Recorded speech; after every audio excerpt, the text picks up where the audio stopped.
Yeah, g'day all, it's Adam here again from Detail Building Inspections, and today we're doing another pre-purchase inspection. This time we're at Grange in Adelaide. Now this particular property is a fairly old, I'd say at least 100 years old, attached villa.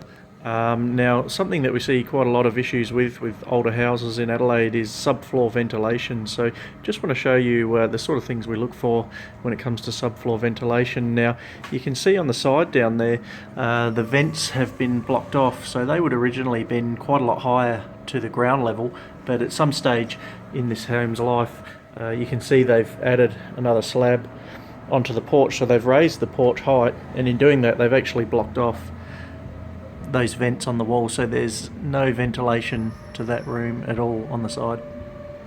Now we're just moving down the side of the house here, and as part of the renovations they've re-rendered the wall in that sort of stucco look, and you can see in doing that they've blocked off quite a lot of the vent there as well, so there's very little airflow getting through there.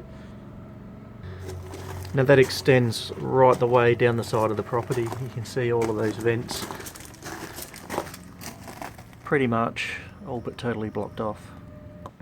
Now we just moved inside this property, and you can see when you have that lack of ventilation, you can see the staining, and the moisture damage, the darkening of the timber on the floorboards, particularly around nails, where nails start to go rusty because of the poor ventilation, condensation in the subfloor.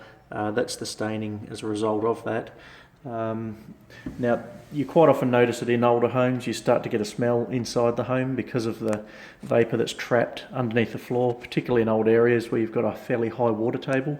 So one way that a lot of people go about trying to fix this is literally crawling through the subfloor and laying plastic down and trying to have a create a membrane that's going to stop moisture being able to rise above the surface and sort of stain the timber like this.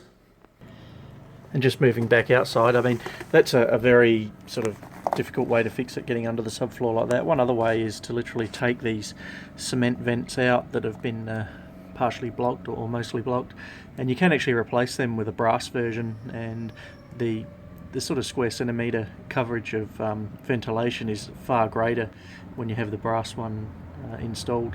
Another way, if you're still having issues, is to literally have a mechanical ventilation setup. That's with fans running in a vent this size. There are companies that sell that sort of thing. They can either be 12 volt powered, solar powered, or 240 volt.